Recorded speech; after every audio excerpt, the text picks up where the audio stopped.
ובכל וובינר כותבים לי אנשים הודעות מהסוג הזה.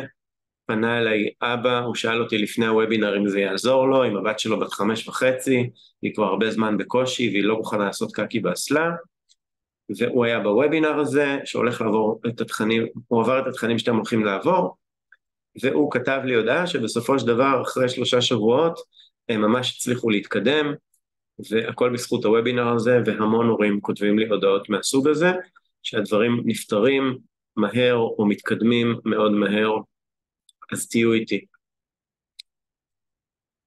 אוקיי, אז קודם כל, האם אתם מוכנים? מי שעכשיו צריך ללכת לעשות הפסקת פיפי, הפסקת קפה, להביא לו משהו, תסגרו וואטסאפ, תסגרו דברים אחרים שפתוחים במקביל, תצללו איתי לדבר הזה לשעה הקרובה, כי זה ממש הולך לתת לכם סדר, גם בשורש הבעיה וגם באיך צריך לטפל בה, וגם בלמה חלק מהמסרים והגישות שאתם שומעים, מה לא עובד בהם. זאת אומרת, יש בהם חלקים נכונים ועדיין יש שם משהו שמתפספס. אז קודם כל נתחיל בזה שפעם גמלו את כל הילדים בסביבות גיל שנה, 1.5, 1.4. אנחנו בני אדם כבר אלפי שנים, ואנחנו מאות שנים בתרבות שאנחנו נמצאים בה, וילדים היו נגמלים מוקדם עד העשורים האחרונים, ממש עד לפני 30-40 שנה, רוב הילדים היו נגמלים לפני גיל 2. אז מה קורה שהיום אנחנו נמצאים, זה אותם הילדים, אתם רואים, נראים אותו דבר, מתנהגים אותו דבר, אולי הם לבושים חולצה מכופתרת בגיל צעיר, אבל חוץ מזה זה אותו הילד, ולמה שילד שהוא אותו הילד יגיע היום למצב שילדים מתאפקים, מחכים לחיתול, מחתימים תחתונים כל פעם קצת, מפתחים מצירויות, מה מייצר את הבעיה הזאת? מצד אחד, ב100 שנים האחרונות, יש המון המון המון אינפורמציה טובה, על איך לעזור לילדים, איך לתת לילדים כלים, גם לאנשי מקצוע, גם לאנשי החינוך, גם להורים, יש לנו המון כלים לעזור לילדים בהמון תחומים בחיים, אנחנו הרבה יותר משוכללים מלפני 100 שנה, ודווקא התחום הזה הוא תחום שהולך ומחריף, כל שנה יש יותר ויותר ילדים בגילי 4-5 שעדיין לא מצליחים לעשות את הצרכים שלהם בשירותים, ו8,000, 80,000 ילדים בערך מעריכים מסטטיסטיקות שיש להם בעיות עם פיפי בגילי 4-5, 7,000, תלוי באיזה סטטיסטיקה אתם מסתכלים, יש כאלה שאפילו אומרים קרוב ל13,000 ילדים בשנה בגילי 4-5, וזה רק בארץ. אני מטפל בילדים גם בארצות הברית, גם באירופה, ואפילו קצת באוסטרליה, בכל המקומות, אותם הבעיות ואותם הנתונים, הבעיה הזאת היא הולכת ומתגברת. אז תכתבו לי רגע ב-QA, למה אתם חושבים שיש יותר ויותר ילדים שמפתחים בעיות? האם זה חרדת אסלה? האם זה חוסר בשלות? אולי התחלנו מוקדם מדי ואנחנו כבר בדור אחר שלא מתאים להתחיל איתו מוקדם מדי, אולי התחלנו מאוחר מדי, אולי זה כי אנחנו עושים את זה בכוח. מה אתם מבינים ממה שאתם יודעים עד היום על למה יש לנו את הבעיה הזאת?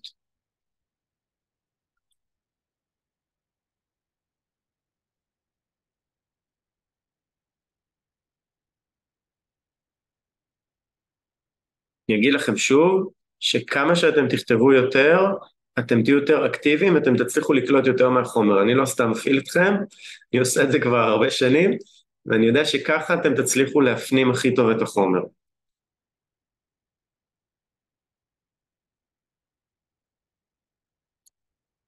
יותר מדי גירויים שגורמים לחוסר קשב, חרדה מהאסלה, אין מודעות בגלל הטיטולים, הוא לא מרגיש שזה מפריע לו, הוא מתרגל לזה.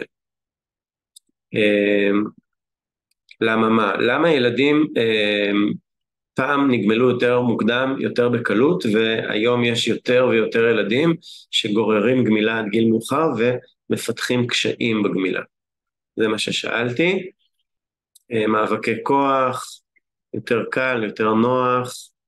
אוקיי, אז אתם מאוד מאוד מאוד צודקים, רובכם נוגעים בבעיה בחלק ממנה, בכיוון מסוים של הבעיה, ובעצם בואו נתמצת את זה לשני דברים מרכזיים. כשכמובן יש עוד כמה גורמים, וקלטתם פה בהחלט לדברים נכונים, אבל שני הגורמים המרכזיים שאני רואה מהשנים שאני עוסק בזה, כבר 20 שנה שאני מתמקד בגיל הרך ו30 שנה שאני עובד עם ילדים באופן כללי, ומה שאני רואה זה ששני דברים דרמטיים מייצרים פה את הבעיה הזאת. קודם כל זה באמת הטיטולים החד פעמיים. מה שקורה עם הטיטולים החד פעמיים זה שנוח לנו לדחות את הגמילה, זה נוח לכולם, וגם כמו שנאמר פה, זה נוח לילדים להסתובב עם זה יותר מאשר חיתול רטוב שזורם ובטח לעשות בתחתונים, ואז הם מתרגלים לעשות על עצמם את הצרכים שלהם, משהו שהוא לא טבעי בסך הכל לרוב בעלי החיים היונקים מגיל די צעיר, הם לא עושים על עצמם את הצרכים שלהם, אבל מעבר לזה, זה המסגרות המוקדמות. זאת אומרת שפעם ילדים היו עד גיל 3 בממוצע בבית, וכשילד בבית עד גיל 3 יש לו כל הזמן מבוגר אחראי צמוד שיכול לעזור לו. זה יכול להיות אמא, זה יכול להיות אם זה הילד הראשון גם סבתא, או דודה גדולה, או אפילו שכנה, יש מישהו מנוסה בשטח שיודע לעזור ולהדריך ולהעביר ילד תהליך אחד על אחד בבית. ב-30-40 שנה האחרונות, רוב המסגרות ברוב העולם המערבי מתחילות בגילי חצי שנה. ואז מה שקורה זה שבגן רוב המטפלות לא ערוכות לעשות גמילות משותפות לכמה ילדים, יש מעט גננות שלוקחות את זה על עצמן, וברגע שהגננת לא לוקחת את זה על עצמה, ויש לה חיתולים חד פעמיים, ואיזה נוח לדחות את זה, והילד מגיע הביתה רק אחר הצהריים ערב, ואנחנו איתו רק חצי מהיום או רבע מהיום ובסופי שבוע, וגם לנו נוח לדחות את זה, ואנחנו לא ממש איתו, אז זה הולך ונדחה בהדרגה, בלי לשים לב, זה הולך ונדחה. ואז מה שקורה, זה שברגע שזה מתחיל לטפס מעל גיל 2, אנחנו מתחילים לפגוש מורכבויות רגשיות חדשות שלא היו לפני כן, ואני הולך היום להרחיב עליהן, כי הם שורש הבעיה, הם המורכבות. זה לא שאי אפשר לגמול בגילאים האלה, רק שצריך להבין את הגילאים האלה, וזה משנה את כל הקונספט של איך לגמול. כשאנחנו גומלים ילד בגיל 1 ו8, 1 ו9, זה אחרת מאשר אם אנחנו גומלים ילד בן 2.5, וזה אחרת אם אנחנו מתחילים גמילה בגיל 3, 3.5. זה ממש מצב אחר מבחינה רגשית, ואם אני עושה תהליך גמילה שהוא לא מותאם לחוויה הרגשית של הילד, אז אני מייצר לעצמי קשיים. ברגע שילד עובר בגיל 2, 2.5, איזושהי חוויה רגשית מעצבת, כבר נהיה לו יותר קשה לעבור תהליך, כשזה לא בא ממנו, כשזה בא ממנו הכל קל, אבל כשזה לא בא ממנו ואנחנו מחליטים על התהליך, מתחילה להיווצר בעיה.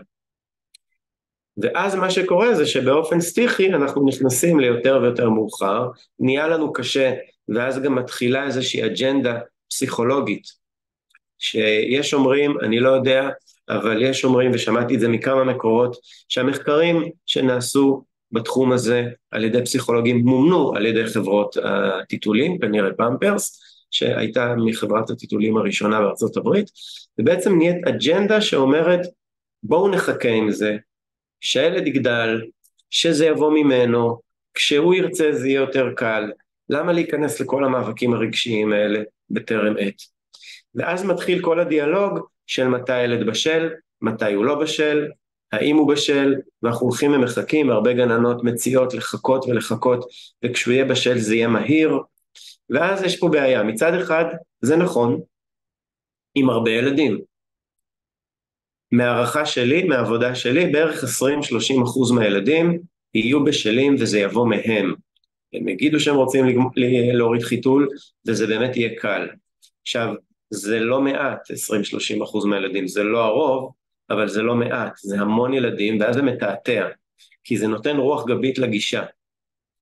ומה שקורה שכל שאר הילדים, שזה לא בא מהם, מתחלקים לילדים שזה לא בא מהם, והם ילדים שבאופן טבעי משתפים פעולה, גם עם דברים אחרים, וילדים שזה לא בא מהם, והם לא משתפים איתנו פעולה. וזה המון ילדים, ואז אנחנו נכנסים לסחרחרה, שכדי לטפל בה אנחנו צריכים להבין את החוויה הרגשית של אותם הילדים, כדי לעזור להם לעשות את הצעד הזה. עכשיו, אם אנחנו הולכים עם האג'נדה של לחכות שזה יבוא מהילדים, שהיא אג'נדה שנולדת לא בארץ, היא נולדת במחקרים של פסיכולוגים במקומות אחרים, והיא מגיעה גם לארץ. אם אנחנו הולכים עם הגישה הזאת, אז צריך לחכות. יש המון מקומות בעולם שאני פוגש ילדים שמורידים חיתול באופן טבעי, וזה לגיטימי בסביבה שלהם, בגילי 4-4.5. יש ילדים שאפילו הגיעו אולי להתחיל תהליך בגיל 5-5.5, שהם עדיין עושים צרכים בחיתול, ושזה בסדר בסביבה שלהם. זה לא שכל הילדים ככה, אבל יש מנעד ויש סובלנות לקבל את זה, ויש מסגרות שבהן אפשר שהילד יהיה בגיל 4.5 עם חיתול במסגרת. עכשיו, מה קורה לנו בארץ? מצד אחד, הגננות ואנשי המקצוע מכירים את הגישה של לחכות שזה יבוא מהילד, ומצד שני, אנחנו לא ערוכים במסגרות שלנו לקלוט ילדים לא גמולים במסגרות של הגן עירייה בגילאי 3-3.5. ואם אנחנו לא ערוכים לקבל ילד לא גמול, ואנחנו צריכים לגמול אותו בעצמנו, אנחנו לא יכולים לחכות שזה יבוא ממנו, ואז אנחנו צריכים לשנות את כל הגישה אחורה, להתחיל בזמן, ומי שלא התחיל בזמן וסוחב בעיות, אז אני הולך לדבר גם על איך לטפל בהם. אז קודם כל, מי אני? למי שעוד לא מכיר, אני אריה יורש. במשך 17 שנים היו לי משפחתונים שלי, מגילאי 0.5 שנה עד 3, ניהלתי כמה משפחתונים, היה לי משפחתון מרכזי שבו עבדתי, והיו עוד משפחתונים שעבדתי בהם יומיים בשבוע, שנתיים, עד שהם רצו לבד, והכשרתי הרבה צוותים חינוכיים במהלך השנים. אני אהבתי לעשות את הגמילות בתוך המסגרות, מסגרות שיודעות לעשות את התהליך הזה בתוך המסגרות, אז כמובן שזה מבורך, ואז שם חצי מהבעיה נפתרת, גם אם יש טיטולים חד פעמים, במסגרות שלו זה לא נעשה. אז איך אנחנו צריכים לעזור לילדים לעבור את התהליך הזה? מה אנחנו צריכים להבין על החוויה שלהם? קודם כל אנחנו צריכים להבין שילדים לא לומדים את החיים כמו סילבוס. מה זאת אומרת? שהם לא לומדים ללכת לשירותים, בנפרד מזה שהם לומדים לצחצח שיניים, לחפוף, כן, להסתדר עם האחים שלהם, כן לחגור בכיסא בטיחות או לא לחגור בכיסא בטיחות, או כל דבר אחר שאנחנו מתמודדים עליו ביום יום. למה זה לא כמו סילבוס? כי כשאני לומד דברים בגילי המופלג, אז אני לומד דברים בצורה נפרדת, אני לומד מתמטיקה וחשבון והיסטוריה וטיפול וכל מיני תחומים שמעניינים אותי, וכל דבר אני לומד בפני עצמו, ולאט לאט אני מרכיב לי פאזל של תמונה של חיים של ידע כללי שאני צובר. ילד לא מרכיב פאזל מהדברים שהוא לומד. כל הדברים שהוא לומד הם על רצף מתמשך, זה יותר כמו שקף על שקף על שקף על שקף על שקף, שדרך כל הדברים האלה הוא לומד שני דברים בסופו של דבר. מערכת היחסים שלי עם הגוף שלי, ומערכת היחסים שלי עם הסביבה.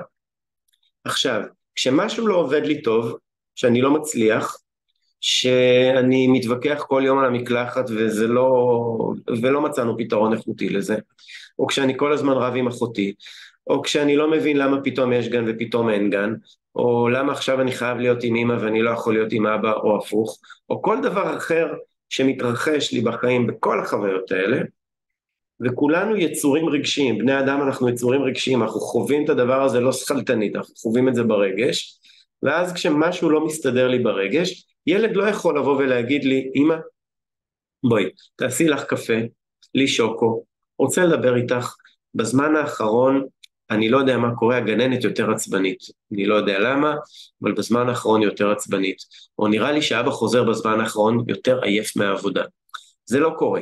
מה שילדים עושים, זה שהם מדברים איתנו דרך התנהגות, זאת השפה שלהם, וכשהם מדברים איתנו דרך התנהגות, הם מוסרים לי מסר, שהוא יכול לעבור דרך קשיים בשינה, דרך טנטרומים, דרך קשיים באכילה, והוא יכול לעבור גם דרך קשיים בשירותים. הבעיה היא שהמסר הוא מסר לא מודע, זה לא שהם יושבים ומתכננים, איך אני אגיד לאמא שאני קצת כועס עליה, אני אעשה קקי בתחתונים. זה לא מגיע בצורה כזאת. אני מדמיין את זה יותר דומה לאכילה רגשית. מה קורה לי באכילה רגשית? אני רוצה לאכול מסודר ובריא, אני צריך לעשות שני דברים.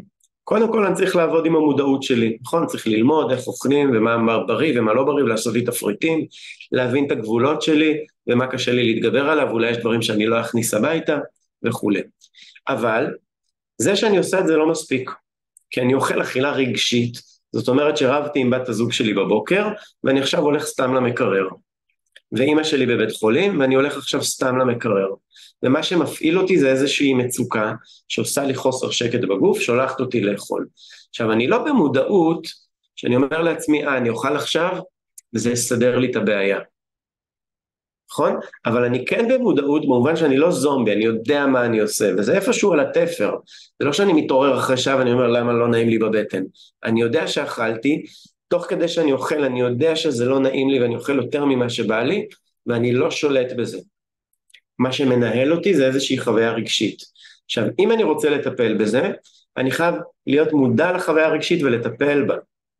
אם רבתי עם בת הזוג שלי, אני אשלח לו הודעת וואטסאפ, אני מצטער על הבוקר, אני אשמח אם נדבר בערב כשתגיע הביתה. אם אמא שלי בית חולים, אז אני אכנס קצת ויקרא על המחלה בגוגל, ואקבל איזושהי יותר תחושת ודאות והתמצאות. ברגע שאני מטפל בחוויה הרגשית שלי, קל לי יותר להגיד לעצמי, טוב אריה, אתה לא באמת רעב עכשיו, אתה לא צריך את זה, טיפלת במצוקה, אכלת קצת, לא נורא, חוזרים לאכול בריא. אם אני לא עושה את העבודה הרגשית, מה שיקרה לי זה שאני אוכל בריא ויפסיק, ואוכל בריא ויפסיק, ואני אהיה רכבת הרים. עכשיו, זה מה שקורה עם ילדים שהם מצליחים ללכת לשירותים ומפסיקים, ויש להם איזושהי הצלחה והם פתאום חוזרים אחורה. יש שם משהו רגשי שמנהל אותם, ואנחנו צריכים להבין מה הדבר הרגשי הזה, שגורם להם להתנהג בצורה מסוימת. והמפתחות הם אצלנו, כי הם לא יודעים בדיוק מה זה. הם יודעים רק את החוויה הרגשית שלהם, ואת זה שזה דוחף אותם בגוף להתנהגות מסוימת. הם מכירים את הדחף הזה, לא ללכת לשירותים. מה עומד שם מאחורה? קודם כל, אני רוצה להגיד שאחד המסרים הראשונים, שאני דילגתי קצת כמה שקפים כדי להספיק לעשות עוד דברים, אבל אחד המסרים המרכזיים שאתם תשמעו ברשת, וגם מחלק מאנשי המקצוע, בעיקר עם ילדים שהם כבר אחרי פרק זמן בתהליך הגמילה, אתם תקבלו מסר של לעזוב את זה, תתעלמו, אל תסחפו לשיח הרגשי הזה, אם אתם לא תהיו בתוך השיח הרגשי הזה, אז הוא יעלה מאליו. כי איפה שאין קהל, אין הופעה. עכשיו, למה זה לא עובד? כי אם הילד שלי עכשיו מנסה להגיד לי משהו, דרך ההתנהגות שלו, ואני מתעלם, הדבר היחיד שיקרה, זה שהוא יגביר את המסר, הוא יחריף את הבעיה. Okay? רוב האנשים פה שסוחבים בעיה אחרי גיל 4-4.5, ולפעמים כבר בגיל 3, אם זה חצי שנה של תהליך, מכירים את זה, שאמרו להם להתעלם, שאמרו להם להניח לזה, והם הניחו לזה, וזה רק החריף. וזה מחריף כי יש שם חוויה רגשית שלא טיפלנו בה, ואנחנו לא יודעים מה היא עדיין, אנחנו צריכים לגשת בה ולטפל בה. ברגע שנטפל בחוויה הרגשית, אפשר יהיה לשחק את המשחק הזה, של להניח לזה או לא להניח לזה, כן לקחת אותם, אולי הם כבר יותר ישתפו איתנו פעולה כשניקח אותם, וזה לא יהיה במאבק, ואני אסביר קצת בהמשך על איך לעשות את זה, כמה לקחת אותם או לא לקחת אותם. אבל קודם כל להבין שזה יושב בשורש החוויה הרגשית שלהם לאורך היום. אומר לי אבא שעבר איתי תהליך עם ילד בן 3 ו8 חודשים, שהוא באמת בעצמו היה איש חינוך, ועובד בבית ספר יסודי, בתלמוד תורה, ובאמת איש חינוך ברמה חברה, ומאוד אהבתי לעבוד איתו, ועדיין הגיעו להם ילד בן 3 ו8 חודשים, שלא הצליחו להביא אותו לשירותים, והוא כותב לי, זה ממש שיפר לנו את האיכות של החיים בבית, גם להורים וגם לילדים, אפילו עם הילדה בת 1.5 שנה. תהליך שנכנס לתוך שורש החוויה הרגשית, משנה את כל החוויה ביום יום בבית, וכשבאים אליי הורים לטפל בחוויה של בעיות עם קקי פיפי, אני מתמקד בתהליך הזה גם בכל שאר החוויות בבית, ודרך זה שאנחנו פותרים את זה, הוא אומר, הוא רואה שזה כמו תורת החסידות, אהבתי את ההגדרה שלו, מטפלים לא בפצע ובסימפטום, אלא בשורש ובמהות. אנחנו לא מטפלים בגמילה, אנחנו מטפלים בחוויה הרגשית, שהיא חלק ממה שקורה לילד בזמן שהוא בתהליך גמילה, שהיא חלק המרכזי של מה שקורה לו. 80% מהתהליך יושב על החוויה הרגשית. בסדר? אז אני הולך לדבר המון על זה, וחלקכם תוך כדי שאני אדבר על זה שואלים את עצמכם, אבל מה לעשות? אבל לקחת אותו לשירותים או לא לקחת אותו לשירותים? אז כן להתעלם או לא להתעלם?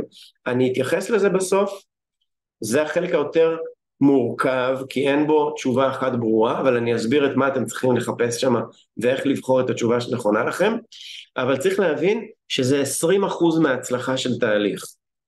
20% מההצלחה של תהליך, זה אם כן דייקנו בתגובה, ואם כן לקחנו אותו או לא לקחנו אותו.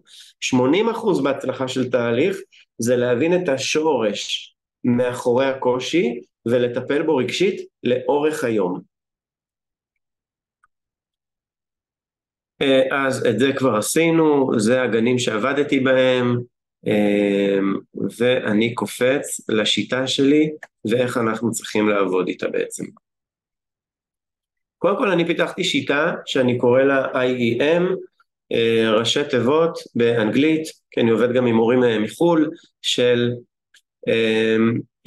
Inspiring Insight, זה אומר הבנה מעוררת השראה, אני צריך להגיע לתובנות מעוררות השראה, אני אתן לכם היום לפחות 3 כאלה, בסדר? 3 תובנות מעוררות השראה, שמעצם התובנות אתם כבר תתחילו לעשות דברים אחרת בבית.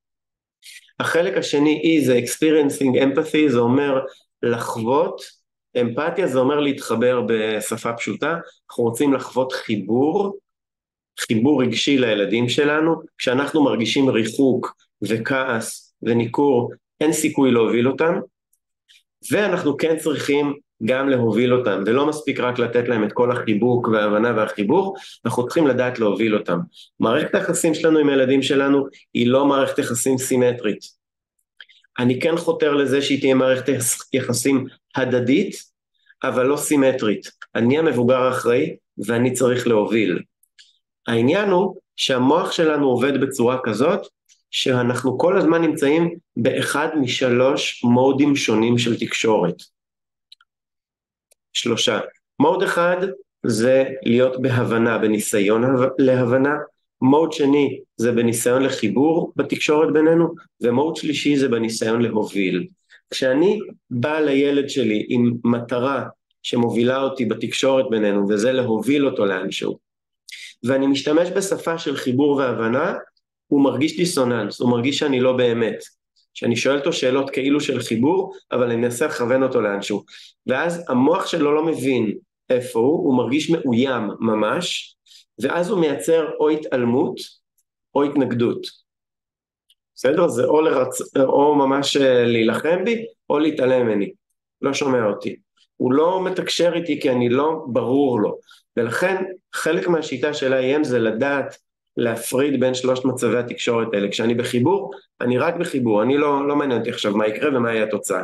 כן ניכנס למקלחת או לא ניכנס למקלחת, אני מניח את זה באמת בצד, ומתמקד בחיבור. ואם אני לא מצליח להתחבר אליו, אז אני כנראה לא מבין משהו. אז אני הולך רגע צעד אחורה ואני חושב, ואני מנסה להבין מה גורם לקושי, ואז אני מתחבר אליו, אחרי שהבנתי אותו, ואחרי שהתחברתי אליו, יהיה לי קל להוביל אותו, למקלחת, לשירותים, לשינה, לכל דבר שאתם רוצים. ואנחנו עכשיו נתמקד בהבנה של מה קשה לילדים וללכת לשירותים. שוב אני קצת מדלג כדי שאני אספיק לעשות היום קצת יותר מבדרך כלל, והחוויה הרגשית הראשונה שמנהלת ילדים זה שאני רוצה להיות גדול ושלא יחליטו עליי. זאת חוויה שאין לילד בגיל 1.5 שנה, הוא עוד לא שם, וחלק מהילדים לא יגיעו אליה לפני גיל 1.8 שנה, 1.9, אבל בגיל 2, 2.5 הם כבר שם. ומה שקורה לילד בן 2.5, ופה חלק מהרגרסיות הראשונות. בסדר? הרגרסיות הראשונות זה ילד שהיו לנו כמה הצלחות איתו, כמה ימים או כמה שבועות, ופתאום הולכים אחורה. מה קורה שם? אז מה שמכרנו לילדים כשאמרנו להם יאללה מתחילים לעשות תהליך גמילה, זה שהם הולכים להיות גדולים. יאללה אתה הולך לעשות בשירותים, כמו אמא ואבא, אתה הולך להיות ילד גדול. ומה שמכרתי לו, זה בעצם מבחינתו זה שעוד רגע הוא הולך לקבל את המפתחות של הרכב, ואת הגישה החופשית לארון של העוגיות, ואת הזמן מסך שלו כמה שהוא רוצה, ואולי אפילו יהיה לו כבר טלפון משלו, ובטח לא יגידו לו כמה זמן להיות בטלפון של אמא ואבא, כי הוא כבר גדול. והוא מבין את עצמו בדרך לשם, אני כבר הולך להיות גדול, והנה אפילו אמרו לי, אתה כבר גדול, וכל הזמן אומרים לי איזה גדול ואיזה גדול, ואתה כבר גדול, והנה תהיה גדול, וכבר אני תחתונים ומכנסיים, אני ממש גדול. ואז יש פה חוויה של הונאת האמרגן. אמרו לי שאני אהיה גדול ושאני אקבל יותר אוטונומיה, ולא רק שלא קיבלתי יותר אוטונומיה, קיבלתי אפילו פחות.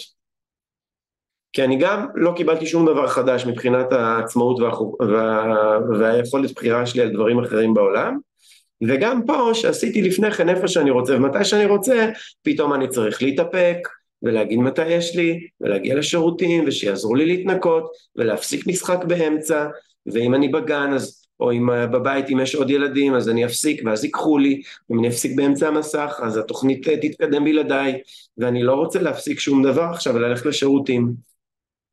אז חלק מהעניין הוא שהילדים בגיל הזה רוצים יותר עצמאות. עכשיו ההבנה מעוררת השראה. מה זה אומר? מה שעובר על ילדים בגיל שנתיים, שנתיים וחצי, גיל הלולו הזה המפורסם שאנחנו מכירים אותו, זה שבעצם מבחינה התפתחותית הם מותאמים לתנאי חיים אחרים לגמרי. אנחנו כיצור אנושי מותאמים לחיים בג'ונגל. אנחנו לא השתננו כל כך באלפי שנים האחרונות שאנחנו חיים, ואנחנו די תמימי דעים, גם מדענים וגם אנשי דת ורוח, שאם תיקחו ילד מלפני 3,000 שנה בן יום ותשימו אותו פה, הוא יהיה אותו בן אדם, הוא יכול להיות טייס, סטארט-אפיסט, רב, פסיכולוג, כל דבר. הוא יכול להיות אותו הבן אדם, כי אנחנו לא השתננו מבחינת היצור שאנחנו. למה זה חשוב להבין את זה? כי בטבע, ילד בן שנתיים וחצי, 3, הוא לא כל הזמן בארבע קירות של הבית, או של הגן, או הגדר של הגן שעשועים. ילד בגיל שנתיים, שנתיים וחצי, הוא כבר מסתובב בר בשטח. הוא כבר עצמאי, הוא כבר לא כל היום צמוד לאמא על המנסה או על הגב, או יושב קרוב אליה. הוא כבר משוטט. ילד בן 3.5, 4 כבר עושה מלכודות ראשונות לבעלי חיים קטנים. הוא כבר משחק במדורה, הוא משחק לבד בנחל. עכשיו, ילד בן 2.5 שנכנס לתהליך הזה, כדי לשרוד, הוא חייב לקבל המון החלטות בעצמו. הוא חייב להחליט מה רעיל ומה לא רעיל, ומה מותר להכניס לפה, ואיזה חיה מסוכנת, ולאיזה מבוגר בשבט כדאי לי להיכנס ולהתקרב ולאיזה לא. ואם אני משחק בנחל, אז מתי זה סוחף מדי, ואם אני משוטט, אז מתי זה רחוק מדי. המון החלטות שהוא חייב לקבל בעצמו. ואז ילד שאוכל הכל עד גיל 2, פתאום נהיה בררן באוכל. ואז ילד ששיתף איתי פעולה בללכת לשירותים פתאום לא רוצה, כי פתאום הם רוצים להחליט בעצמם יותר, והם צריכים לקבל מסר של אני סומך עליך, אתה יכול להחליט בעצמך, אבל אני חי במציאות שאני לא יכול לעשות את זה כמעט. כי ניקח דוגמה, לא צריך אלפי שנים אחורה, אני משתמש בדוגמה של אמא שלי הרבה, שהיא חייתה לפני 70 שנה במעברה בקריית ים, והיא בשכונת קרוונים מסתובבת חופשייה, אין כבישים, ויחסית בטוח, והיא מסתובבת, והיא מחליטה אם היא עכשיו אצל הסבתא הזאת, או הסבתא רבא השנייה, או אצל הדודה, או מי מסתובב עם איזה אח בוגר לאיפה, ואין טלפונים, ואנחנו לא יודעים איפה הם, והכל בסדר. והיא מחליטה מלא החלטות בעצמה, ואם היא רעבה, אז היא פשוט אוכלת מה שיש. ואם היא רוצה משהו מתוק, אז בבקשה, אם יש איזה פרי, תאכלי, ואם אין הזן, ואם מטיילים בשכונה ויש עץ שסק, בבקשה, תעלי תפרקי את העץ, תאכלי את שתיכה ולך בטן, תרגישי את הגוף, תאכלי לבד, אף אחד לא מחליט לך על זה. היום יש, מחר אין, גם אם לא שסק, גם אם עוברת סבתא עם סוכריות מהבית כנסת, רוצי תתפסי כמה שיותר. אף אחד לא מתעסק בזה, כי אנחנו לא מופצצים באוכל לא בריא. היום אני לא יכול להיכנס עם ילד שלי לסופר ולהגיד לו, יאללה, תאכל מה שאתה רוצה. אין לי מצב. אנחנו חיים בתרבות שבה אני כל הזמן צריך להחליט בשבילו דברים. יש מחקר שאומר שילדים עד גיל 5 שומעים 40,000 פעם את המילה לא, ורק 5,000 פעם את המילה כן. עכשיו, חלק מהעבודה שלי כדי לקדם ילד בתהליך הגמילה, זה ללמוד לתת לו יותר בחירה ויותר עצמאות, יותר מסוגלות. זאת אומרת שאני אחשוב עכשיו על כל הדברים שאני יכול לשדר לילד שלי, שאני סומך עליו, שהוא יכול בעצמו. תמזוג לעצמך את הקורנפלקס. לא אכפת לי אם זה יותר מדי וחלק הולך לפח. עדיף לי מאשר שאני אגיד לו לא, תמזוג, לא, אם תרצה תאכל עוד אחר כך, אתה סתם אחר כך זה הולך לפח. עצם זה שאני מתערב לו בזה, גורם לו להרגיש קטן, ולא בשליטה ולא אחראי על עצמו, ואני רוצה לתת לו להרגיש אחראי על עצמו ומסוגל, ולשלם על זה במחיר של רבע קערה קורנפלקס. ואני רוצה ללכת עם הילד שלי לסופר ולהגיד לו, אתה בוחר את העגבניות, יאללה, אנחנו צריכים 10 עגבניות, בוא נספור ביחד. אתה יודע איך בוחרים עגבניות? צריך שיהיה חשק לאכול אותם, ושלא יהיה כתמים שחורים או נקודות, בסדר? או חורים, יאללה, אתה בוחר.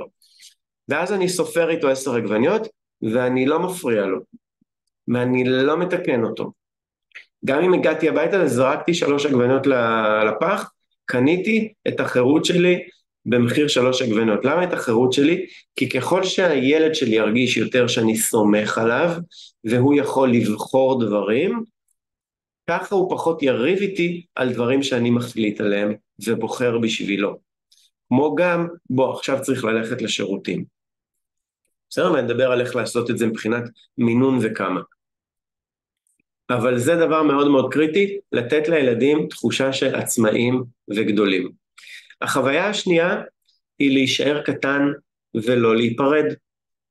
מצד אחד ילדים בגיל 2.5 רוצים כבר להיות גדולים, מצד שני זה נורא מבהיל, כי אני פתאום מבין שאני לבד בעולם. ואז יש גם קפיצה קוגניטיבית דרמטית שקורית באותו הגיל בדיוק. בגיל 2.5 ילדה נוסעת עם אבא שלה ברכב חצי שעה והם מפטפטים, והיא פתאום שואלת אותו אחרי חצי שעה, תגיד אבא, אמא שומעת את מה שאנחנו מדברים עכשיו? ופתאום נופל לאסימון שאם אמא לא פה לידי היא לא שומעת אותי. והם פתאום מבינים שכשאנחנו עושים ככה רואים אותנו, ואנחנו לא באמת נעלמים כשאנחנו לא רואים מישהו אחר. ולאט לאט בגיל 2.5 מתחילים ליפול אסימונים כאלה. הם ממשיכים ליפול עוד כמה זמן אחר כך. כמה שנים, אבל זה מתחיל בגיל 2.5, ואז יש חרדת נטישה ממש, פחד מלהיות לבד. ואז הילדים חווים חוויה רגשית נורא מבלבלת. מצד אחד, אני רוצה להחליט על עצמי, אני רוצה להיות גדול, שהפסיקו להגיד לי, ומצד שני, אני לא רוצה, אני רוצה להישאר קטן. עכשיו, מה קורה עם העניין של הקקי והפיפי? למה זה מתנקז לשם? למה התופעה הזאת של שתי החוויות הרגשיות האלה קורות דווקא דרך העניין של הקקי פיפי? כי מצד אחד, כל העניין של הקקי פיפי זה החוויה הראשונה בחיים של ילד, שרק הוא יכול להחליט על עצמו ועל הגוף שלו. זאת אומרת שלדוגמה אפילו להרדם, שזה דבר פנימי בגוף, יש לי איך בתור מבוגר לקחת גוף קטן שלא רוצה לישון ולגרום לו לישון. יכול לעשות תהליכי שינה, לקחת אותו אליי למיטה, לתכנן נסיעה כשאני רוצה שהוא ירדם ברכב, כל מיני דברים שאני יכול לעשות, יש לי איך לעבוד עם זה. אבל ילד שעכשיו מתאפק, או לא עושה, או עושה בתחתונים, אין לי איך להיכנס לגוף שלו ולעשות את זה במקומו. זה רק שלו. ואז יש לו חוויה שהיא overwhelming. הוא מבחינתו גילה את המסע בזמן. זה ככה גדול. פתאום, אני הקטן, מול אמא ואבא הכל יכולים, פתאום יש משהו שהם לא יכולים עליי, אבל אני יכול עליהם. הם לא יכולים להשפיע עליי, ואני משפיע עליהם, כי כשאני כן עושה הם מודאגים, כשאני לא עושה הם לחוצים, הם מתייחסים לדבר הזה, אני פתאום מפעיל אותם. וילד נורא צריך עכשיו בתחושת הגדילה שלו, תחושת ביטחון שלו, לדעת שיש דברים שהוא גם יכול להפעיל על המציאות, שברובה קורית לו ועליו. ופה באמת יושב החלק הזה שאני רוצה להיות לא מאוד מעורב רגשית, ולכן ההיגיון במסר של תתעלמו מזה, ומצד שני אני לא רוצה להתעלם מזה ממש, אני רוצה להיות מחובר לחוויה הרגשית. אם אני לא אהיה מחובר לחוויה הרגשית, עצם זה שאני אתעלם מזה שהוא עושה או לא עושה, לא יעבוד לי. אז אני צריך כן להגיב לזה קצת, דרך הובלה, יותר מאשר דרך חיבור, ולקחת את החיבור ולעשות אותו במקומות אחרים ביום-יום. תכף אני אסביר על זה עוד קצת בדיוק על איך. אבל למה זה פוגש גם את להישאר קטן? הכי ברור והכי טריוויאלי, כי הקקי פיפי בתחתונים, או בחיתול, זה בעצם החלק האחרון במערכת היחסים עם אמא ואבא, שהוא עוד ממש תינוקי טיפולי. כי הרבה דברים בגיל 2.5 אנחנו כבר מצפים מהילד להיות גדול. לדוגמה, הילד שבוכה, ואנחנו אומרים לו, חמוד אתה כבר גדול, אתה יכול להסביר לי במילים, אני לא יכול לעזור לך כשאתה בוכה, אתה כבר גדול, בוא תדבר, בוא תגיד לי מה אתה רוצה.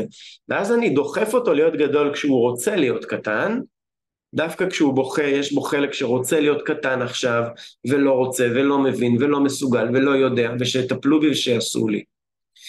וכשאנחנו בקונפליקט על המקומות האלה של מי מחליט עליי ואני כבר רוצה לגדול, או אני רוצה להישאר תינוק ורוצים ממני שאני אעשה דברים בעצמי, אז זה מתנקז בצורה לא מודעת לקקי פיפי.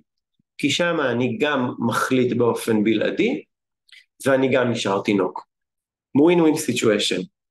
אני גם נשאר תינוק וגם מחליט עליי ואני גדול.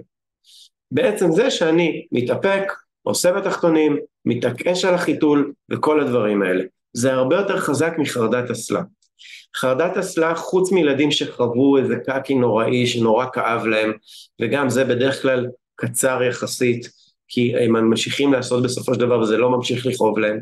חרדת אסלה זה יותר חרדה מלהיפרד, משיחליטו עליי, מלהפסיק לשלוט במשהו שאני מאבד עליו שליטה, שהוא קורה מאחוריי ואני צריך לשחרר ולהרפות ולא לשלוט, ולהיפרד ולהיות גדול.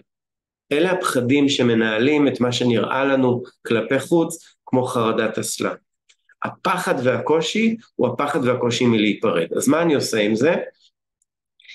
עם החלק של איך להיות גדול ועצמאי ולתת להם לבחור, נתתי כמה דוגמאות. עם החלק של להיות קטן ותינוק זה כמה דברים. אחד, אני רוצה לתת לגיטימציה לבכי, ובבכי לנסות לעטוף ולחבק ולנחם ולהרגיע ולהתנדנד קצת, וגם ילד שאומר לי די תלך מפה תעזוב אותי, אז אני אגיד לו אני לא הולך כשקשה, מפה איתך, הכל בסדר, ואני אחכה שהוא יירגע ואז אני אאסוף אותו לחיבוק.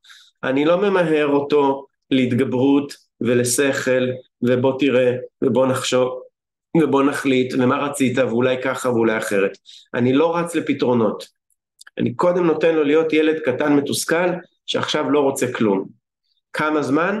כמה שאני יכול. אם אני פנוי עכשיו 40 דקות אני אתן לו 40 דקות, אם אני פנוי 4 דקות אני אתן לו 4 דקות. רק אחרי שנתתי לו פרק זמן כזה, אז אני אעבור לשכל ואני אגיד לו בוא נראה, בוא נחשוב, בוא נראה מה עושים. נורא כעסת? אני מבין. נורא רצית אני מבין, בוא נחשוב. בסדר, אז אני לא אתן לכם את כל זה, אבל יש הרחבה על הדבר הזה בקורס מצליחים להתקרב כשקשה, שאני נותן לכם אותו במתנה בסוף, על איך לדבר איתו במצבים האלה. אבל אני רוצה לתת לו לבכות. דבר שני, אני רוצה לשחק במשחקים גופניים, שמזכירים לי בגוף, שאני עדיין קטן והכל בסדר, וזה לא הולך לשום מקום, לא כל כך מהר. דרך זה שאני חווה גוף קטן מול גוף גדול. לעלות לאבא על הכתפיים, שהילד יושב בספה ואנחנו פתאום מתיישבים עליו, ואוי, מה זה? נעים לי דווקא המזרון הזה, מה זה? ספה חדשה? יש פה ילד. ולהכניס אותו מתחת לחולצה, ולהרגיש אותו אחרי מקלחת ממש גוף לגוף, סקין טו סקין, זה משחרר לו מלא אוקסיטוצין בגוף, כמו שהיה לו כשהוא היה תינוק וכשהוא העניקו אותו, וזה יכול להיות גם עם אבא, ולהכניס אותו מתחת לחולצה, ולהגיד יו תראי מאיה אני בהיריון, ואז להוציא את הילדה ולהגיד תראי נולדה לנו תינוקת חדשה, אולי נקרא לה לוטם, איזה מאמי, ולעשות לה פוצי מוצי, ולדגדג אותה עם האף בצוואר, ולעשות לה החזקה כזאת של תינוקת, ממש לשחק במשחקים שמחזירים את הילד לחוויה של תינוקת. יש ילדים שעפים על זה, ולא ירצו להפסיק, ויש ילדים שיגידו לא, אני לא תינוקת.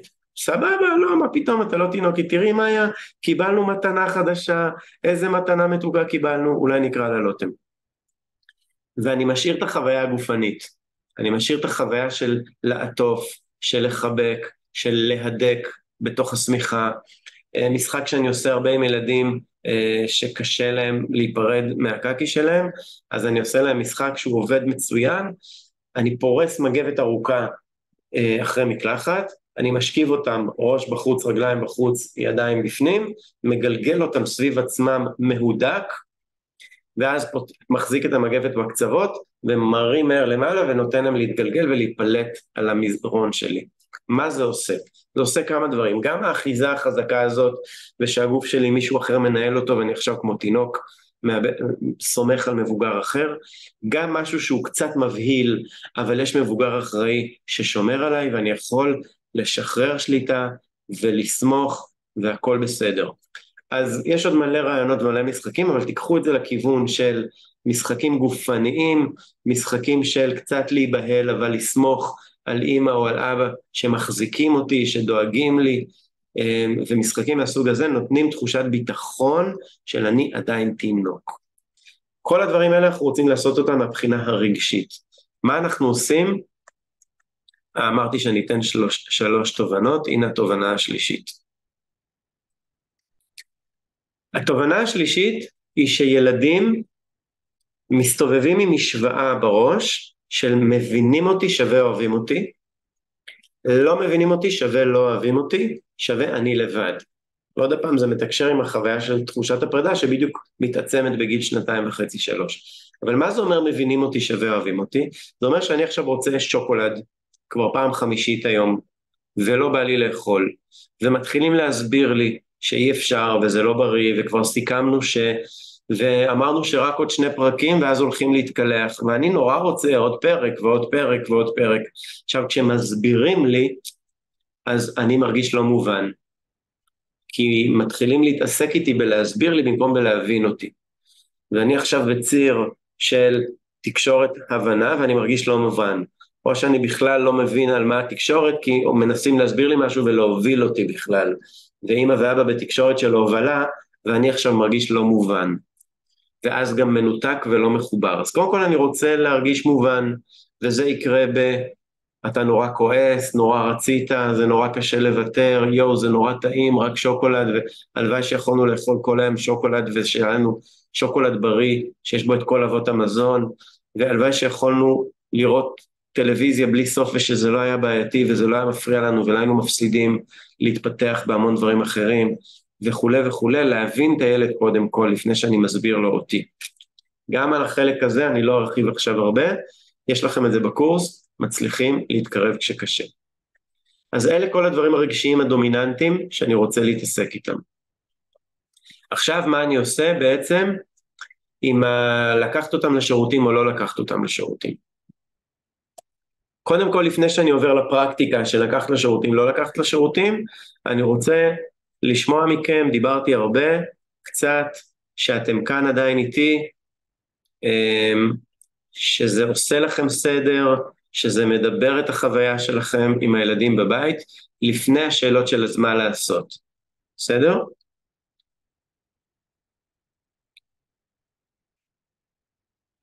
האם לא להרבות במילים עם ילדה תקשורתית? אני מניח שאת שואלת את זה ביחס לבכי, אז כן, בשלב של בכי, בשלב הראשוני, אני רוצה רק להיות שם, ושהחוויה שלה בגוף תהיה כמו תינוקת בת 0.5 שנה, שאני רק מנדנד אותה ועושה לה, עכשיו הילדה היא כבר גדולה, וזה מעצבן אותה שאני אעשה לה, אז במקום זה מה שאני אעשה, זה אדבר בצורה מונוטונית, זה יהדהד לה בגוף דומה, אגיד לה כן, את צודקת, אני רואה, נכון, זה קשה, זה בסדר, אני פה איתך, זה בסדר שקשה, את יכולה לבכות, אני מבינה שאת כועסת, אני אדבר קצת, אני אדבר בכמה משפטים קצרים, מה שמתחבר לך, 2-3 משפטים, לא צריך הרבה יותר, ופשוט בצורה מונוטונית, וחלק מהזמן פשוט אני אהיה בשקט, ואני אשב פה. בסדר, פשוט אשב בשקט ואתן לקושי להיות. שוב, על החלק הזה כדאי לכם ממש להקשיב לקורס מצליחים להתקרב כשקשה, כל מי שפה יקבל את ההקלטות של הדבר הזה. האם כל הדברים רלוונטיים לבן 5 שעדיין מתפנה בתחתונים? לגמרי, לגמרי, לגמרי, יותר מלילד צעיר, עוד יותר מלילד צעיר. ילד בן 5 צריך מלא שאני אשב עליו, שאני אדגדג אותו, שאני אתחבק איתו, שאני אעשה איתו שטויות, ומצד שני שאני אתן לו להרגיש עוד יותר גדול, גם אם הוא הכי גדול, אני אתן לו להשתמש בסכין אמיתית, ולהיות אחראי על דברים בבית, ולדעת בעצמו איך מפעילים את המדיח או את המכונת כביסה, ושהוא יבחר את התוכנית, וידע לתת לו להרגיש גדול ועצמאי מאוד. כמה שאנחנו נעשה את זה יותר, מצד אחד לתת להרגיש גדול, מצד שני לתת מקום להיות קטן ותינוק, בין לבין להצליח לתת את המסר של מבינים אותך, לא מתווכחים איתך, גם כשמסבירים לך שאפשר או אי אפשר, זה עובר דרך הבנה ותחושה של מבינים אותי ומחוברים אליי, זה מה שיעשה את העבודה, לקחת אותו אחר כך לשירותים. חלק מהילדים זה לבד יעביר אותם לשירותים, הם יפסיקו את ההתנגדות שלהם, הם פתאום יזמו לבד, חלק מהילדים יצטרכו שאנחנו נוביל אותם ונגיד זהו יאללה בוא עכשיו אנחנו חושבים בשירותים, אבל כבר יהיה יותר קל לעשות את זה איתם. כשאני עושה תהליך, במשך 3-4 שבועות ולפעמים אפילו חודשיים, אנחנו כמעט לא מתעסקים בלהושיב את הילד בשירותים. אנחנו מתעסקים באיך להגיב כשהוא מפספס, איך להגיב בהתנקות, שתכף אני אגיד את זה, ובחוויה הרגשית שלו. ורק אחרי שאני מרגיש בשלות, שמשהו בחוויה הרגשית מתחיל להתרכך, להיות יותר בזרימה, יותר מדויק, ואני מרגיש את זה, אז אני אתחיל לעבוד יותר עם העניין של לשבת בשירותים, אם זה לא קרה בעצמו כבר. בסדר? לחלק מהילדים זה יקרה לבד. חלק מהילדים יצטרכו את האקסטרה מעורבות שלנו בחלק של ההובלה.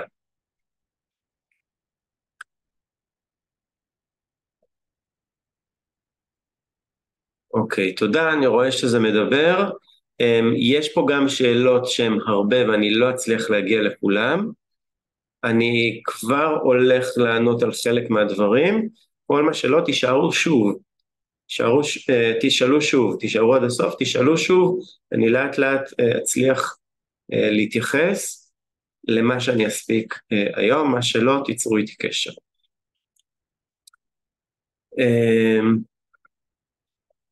מעולה, מעולה, מעולה, מעולה, יופי, להפסיק, פחות להסביר ויותר לאפשר, נכון.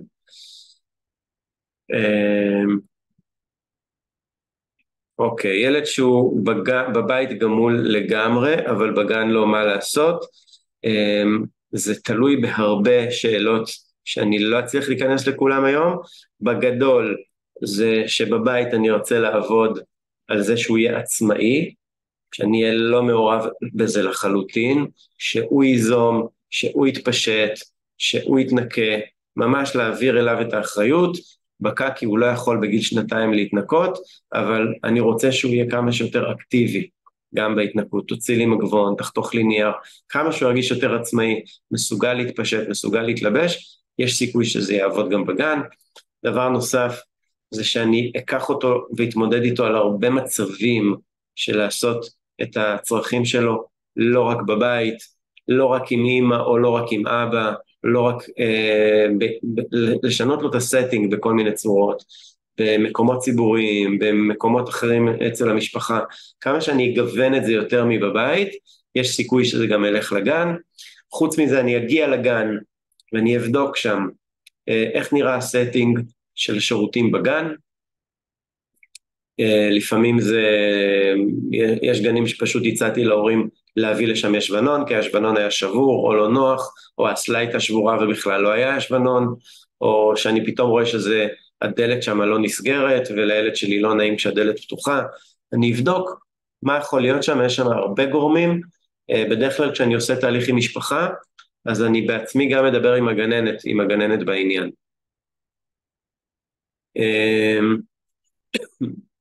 אפשר יהיה גם לתת לגננת את ההקלטה של הוובינר, ואולי זה יפתח לכם פתח לדבר ביחד ולגייס איזושהי שותפות על מה לעשות ואיך לעשות.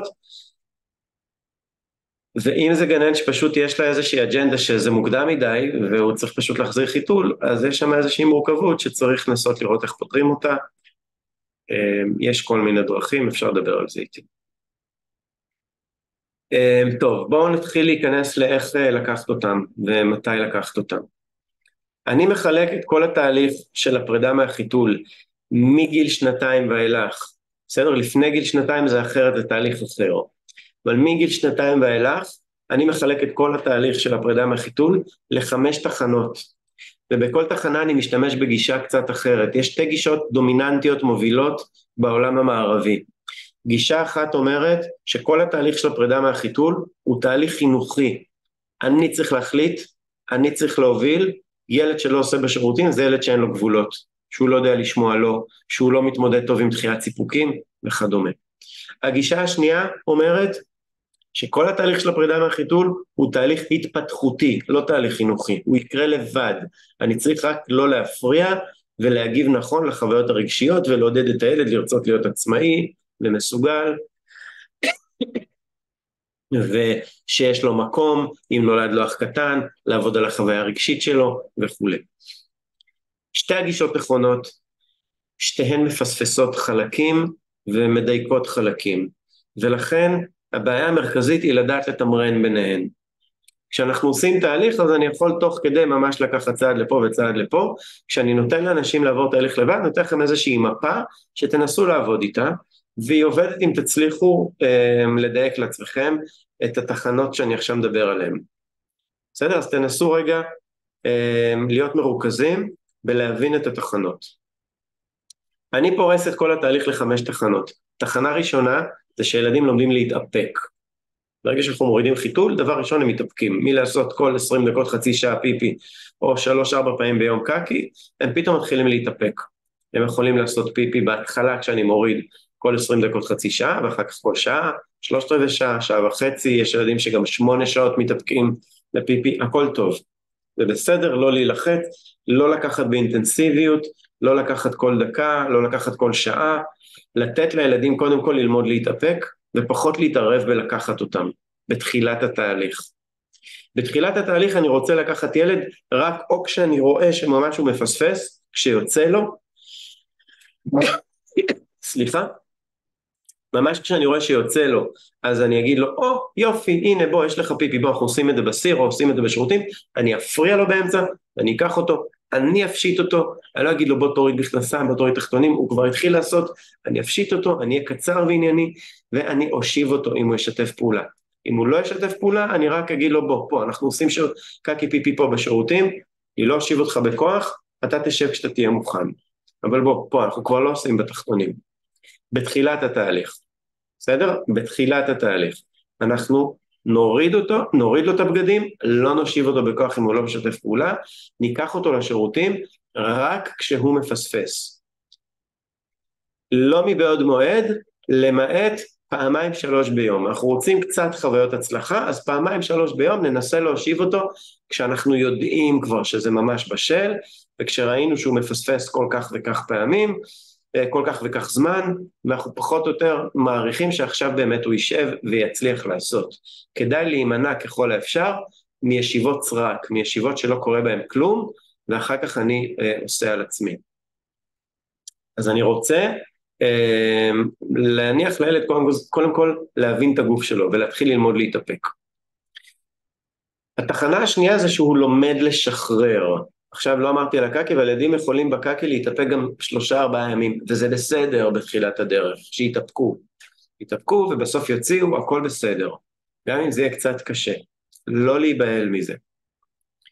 לא למהר לחוקנים, לא למהר להתערבות. גג, תיתנו איזה משהו שהוא טיפה מרכך צורה, אבל לא משלשל. יש כל מיני תוספי תזונה. הנפוצים שבהם, אחד הנפוצים שבהם זה נורמלקס, שהרבה ילדים משתמשים והרבה רופאים רושמים, אפילו אם תבקשו מהם בטלפון, לא צריך למהר להוציא צורה וכוח. עכשיו, אז אני נותן להם רגע ללמוד להתאפק, וללמוד לשחרר. זה בדרך כלל ייקח כמה ימים עד 2-3. בסדר? אצל הילדים האיטיים, זה ייקח עד 2-3, אם אני ידע לא להתערב שם יותר מדי. הם ילמדו את הגוף שלהם, והם יבינו את המנגנון של להתאפק ולשחרר, ולא רק להתאפק עד שזה כבר לוחץ ובורח, אלא לשחרר עכשיו בצורה רצונית. אפילו אם זה רק לשבת על הספה, ופתאום לקום מהספה ולעשות בעמידה. אז זה אומר שהוא שולט בזה עכשיו, או שהוא משחרר, הוא מחזיק עוד חצי שנייה, ואז הוא משחרר בצורה רצונית. רק אחרי שילד למד להתאפק ולשחרר, אני יכול להתחיל להיות יותר מעורב, אם הוא לא הולך בעצמו לשירותים. מה זה אומר? שהתחנה השלישית, אני קורא לה שלב שיתוף הפעולה. בשלב שיתוף הפעולה, כל מה שמעניין אותי, זה שכשאני מחליט שהולכים לשירותים, יהיה שם שיתוף פעולה. לא אכפת לי שהוא יפספס 10 פעמים ביום, אבל אם אני החלטתי פעם, פעמיים, 3 פעמים ביום, שעכשיו הולכים לשירותים, אני רוצה שזה יהיה לא במאבק, ולא בשתדלנות, לא בריצוי, לא אם תעשה אז אני אקנה לך, ולא בהתחנפויות והתחננויות, אלא פשוט וקל, יאללה, עכשיו צריך ללכת. וילד שאני לא מצליח לעשות את זה איתו, בגלל זה אני קורא לזה שלב שיתוף הפעולה, אני צריך קודם כל לתרגל איתו בחיים שלנו שיתוף פעולה. החלק הזה נכון גם לילדים בני 4-5.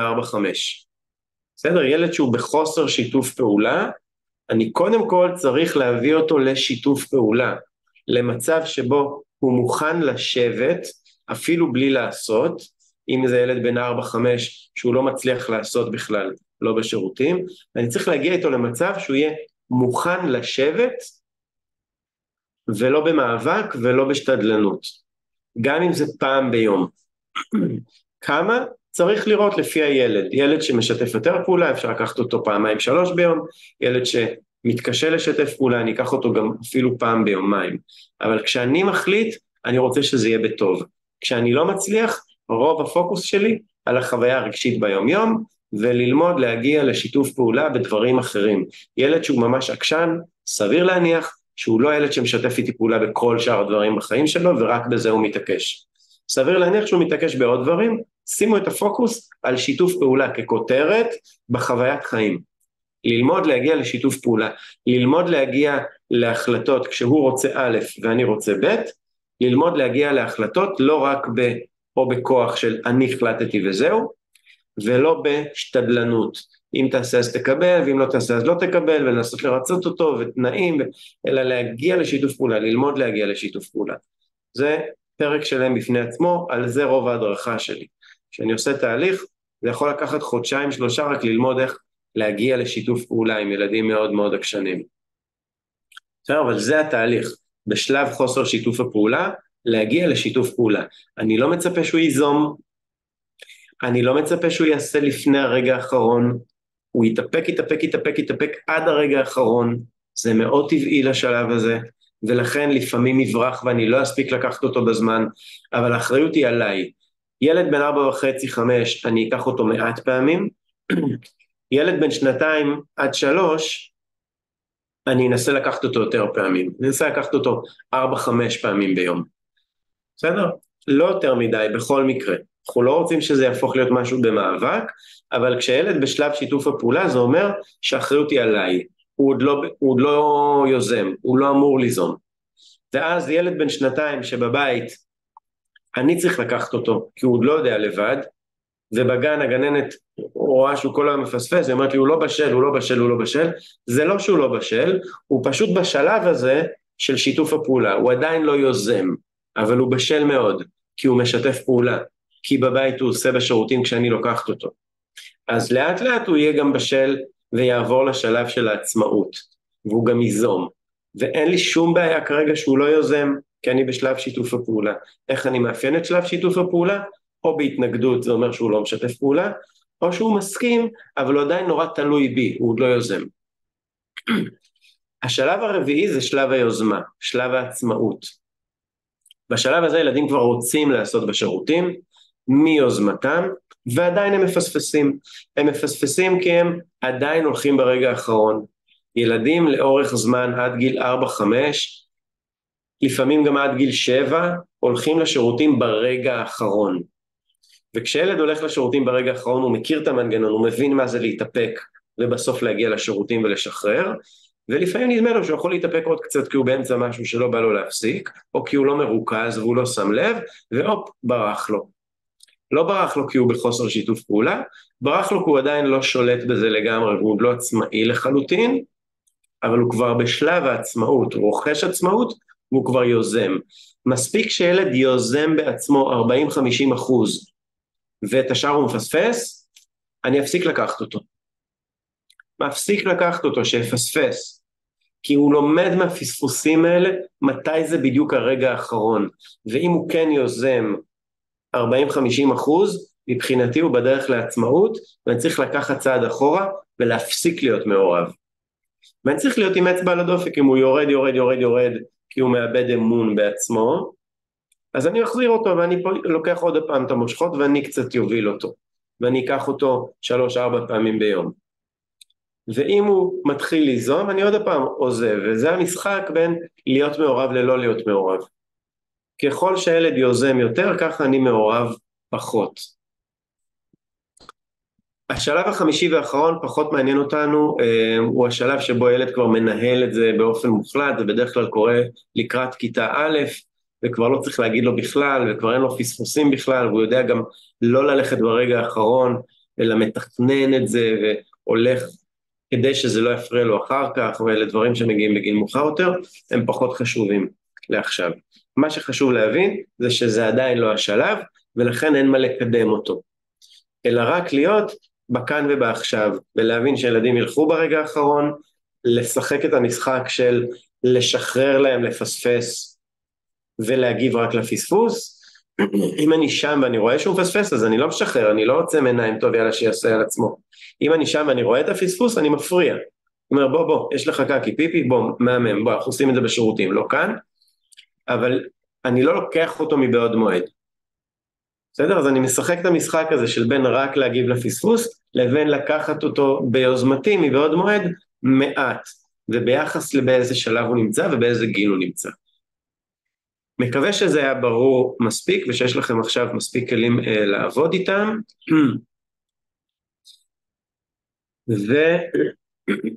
ויוזמות כשצריך איך לישון. כן, לא אכפת לי, אם בסוף יוצא, זאת אומרת אם ילד, אנחנו עכשיו הולכים לישון, ואז הוא אומר, בעצם יש לי פיפי, אז יאללה, שילך לשירותים, והוא יושב 10 דקות, והוא מעביר את הזמן, לא אכפת לי, נהדר. הוא מנצל את זה שחשוב לי שהוא יעשה בשירותים, כדי לא ללכת לישון, ולדחות עוד קצת את הזמן, בכיף. אבל אני אתן לו 10 דקות, לא יותר מזה. לא אתן לו עכשיו 20 דקות לשבת. נגיד לי, לא גמרתי, אני אגיד לו, בסדר, אז תסיים מחר בבוקר. אני לא אומר לו, טוב, אז תעשה בחיתול של הלילה.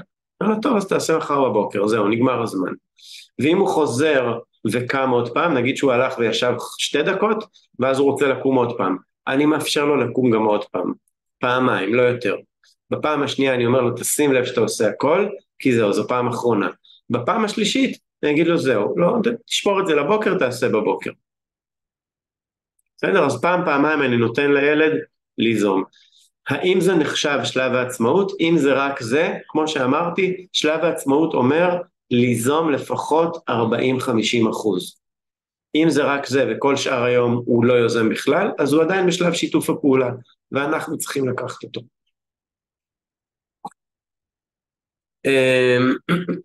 חרדה מאסלה. אז כמו שאמרתי, החרדה מאסלה היא פחות חרדה מהאסלה, היא חרדה ממשהו אחר, אולי מלאבד את האוטונומיה שלי, אולי מלהיפרד, וברגע שאני עובד על החוויות הרגשיות האלה, ועושה את העבודה כמו שצריך, החרדה פוחתת לבד.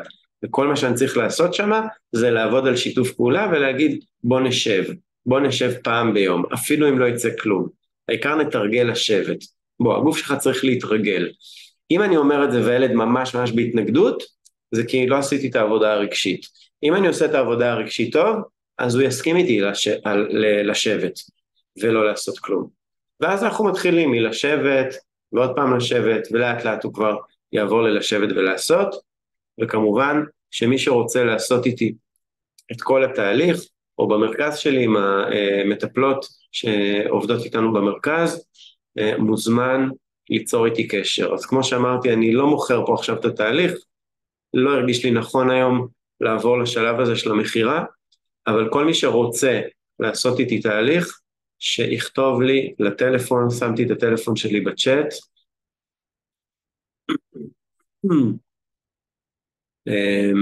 יש לכם אותו פה? אני אעשה את זה שוב למי שיצטרף מאוחר ולא נמצא לו הצ'אט הזה, אז הנה יש לכם את זה פה שוב בצ'אט, ואתם יכולים לשלוח לי הודעה שאתם רוצים לעשות תהליך, לברר פרטים על תהליך, יש לנו כל מיני סוגים של תהליכים, תלוי במצב ובסיפור, ואנחנו נתאים לכם תהליך. אני רוצה לעבור לדבר על איך להתמודד עם המצב הזה, תגידו לי אם זה נחוץ לכם, או שאתם מסתפקים בלהקשיב להקלטה על זה, ואתם מעדיפים לשאול אותי שאלות על גמילה. בסדר? אז אני נותן רגע דקה. כל מי שרוצה לשאול אותי שאלות על גמילה, תכתבו לי 1, 1, 1, 1, 1, וכל מי שרוצה שאני אתייחס לאיך להתמודד עם ילדים במצב הזה, תכתבו לי 2, ואם כולם רוצים שאלות על גמילה, או רובכם, מעולה, בסדר. אז אני נשאר בזה, ואני אשלח לכם הקלטה על איך להתמודד עם ילדים במצבי לחץ. נורא חשוב לי כן שתקשיבו לה, עשיתי אותה כבר הרבה, ואני רואה שזה ממש עושה הבדל, ואנחנו נמצאים בתקופה שבה ממש אפשר להשפיע על זה שילדים פחות יסחבו חרדות ופחות יסחבו פוסט טראומות אחר כך ויבעלו מכל מיני מצבים, אם נעבוד איתם נכון. אז יאללה, שאלות על גמילה, אני רוצה שוב,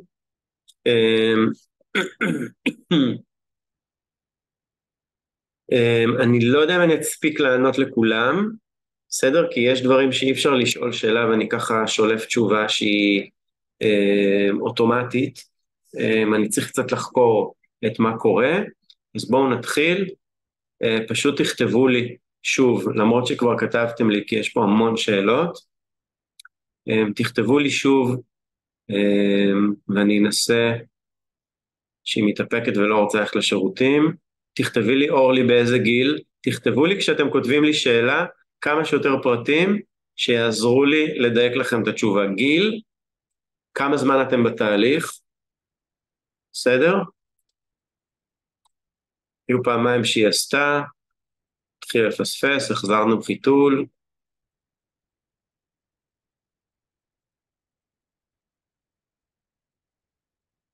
אוקיי. אם היא עכשיו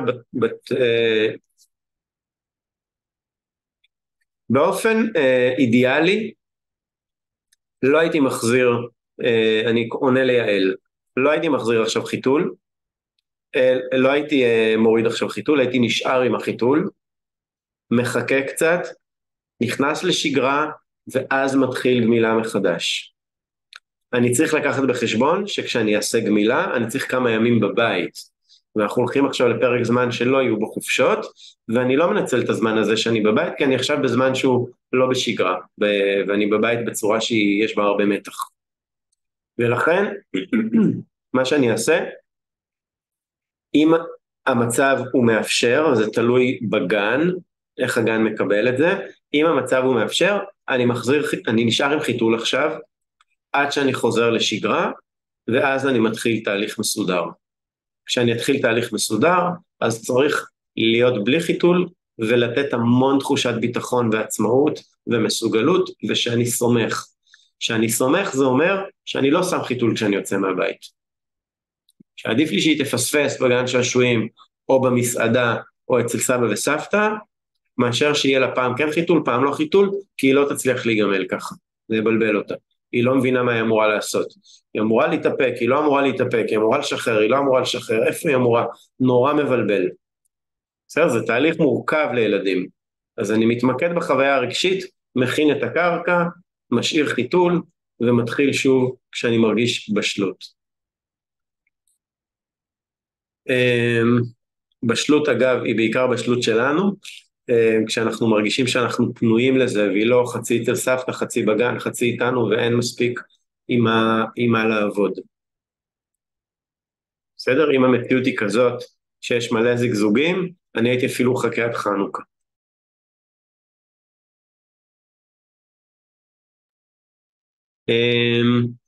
אז רגע, כשאלה אותי מקודם אורלי, איך להגיב שאת יודעת שהיא מתאפקת והיא לא רוצה ללכת, כתבת לי אורלי בת כמה היא? 1:09. אוקיי, אז קודם כל, אם היא מתאפקת ולא בורח לה, סבבה לי. שתתאפק 8 שעות, שתתאפק 10 שעות, זה לא מפריע. בסדר? ודאית, רפואית, לא מפריע. קקי, אם היא מתאפקת 5 ימים, זה בעיה. אבל אם היא מתאפקת יומיים, לא מפריע. בסדר? אז אני נותן לה להתאפק, אני לא מפריע לה. אני מחכה לרגע שבו היא עומדת לעשות, אני מתחיל ללמוד ולזהות את השפת גוף שלה, ואני משתדל לתפוס פעמים כאלה. אני לא צריך להיות שוטר, וחלק מהפעמים היא תפספס. וכל פעם שהיא תפספס, אני אגיד לה, חבל, אבל הכל בסדר, את לומדת יפה מאוד, בסוף את תצליחי לעשות בשירותים הכל, יאללה בואי נתנקה, אני רוצה לתת לה עצמאות ומסוגלות גם בהתנקות. יאללה תביא את המגבונים, תוציאי מגבון, תוציאי עוד מגבון, בואי תביא את הסמרטוט, בואי תעשי ככה, בואי תעשי אחרת, שהיא תהיה אקטיבית גם בטיפול בהתנקות. בסדר? מתוך תחושת מסוגלות, לא מתוך עונש, זה לא לכלכת אז תנקי, הרבה פעמים יש אנשים שלוקחים את זה בטעות למקום הזה, זה לא כי לכלכת אז תנקי, זה כי אני רוצה שהיא תרגיש גם אם היא פספסה, עדיין חוויה של מסוגלות ועצמאות. אם היא בכלל לא עושה בסיר, והיא רק בהתאפקות ומפספסת, אז אני אשתדל אחרי כמה פעמים שראיתי פחות או יותר, אם אני לא מזהה את השפת גוף שלה, פחות או יותר כל כמה זמן היא מתאפקת, אז אני אשתדל לקחת אותה בתחנות 3-4 פעמים ביום, לא יותר מזה. בסדר, אני אשתדל לקחת אותה כשנראה לי הכי ודאי שיש סיכוי שעכשיו יש לה, כדי להימנע מישיבות סרק, וכדי כן לאפשר לה להרגיש את התחושה הזאת של המלאות, כי אם אני לוקח אותה סתם יותר מדי, אם ילדה יודעת להתאפק 8 שעות, ואני לוקח אותה אחרי 4 שעות, אז ברור שיצא, היא צברה פיפי, אבל היא לא למדה שום דבר, כי היא לא הרגישה את התחושה של המלאות. כל ילד יכול אחרת, יש ילדים שמחזיקים 8 שעות בקלות, יש ילדים שלא עושים כל היום בגן פיפי, ועושים רק בבוקר בבית, ואחר הצהריים בבית, זה בסדר. אז אני רוצה שהיא תרגיש את המלאות, ואני רוצה שהיא תחווה הצלחות בסיר מדי פעם, זה כל מה שצריך. מקווה שזה עוזר לך, אורלי. נראה, אני אקח עוד, אני רגע רק קורא את השאלות, ואני אנסה לתמצת את זה, ל2-3 דוגמאות שמאחדות פה כמה שאלות.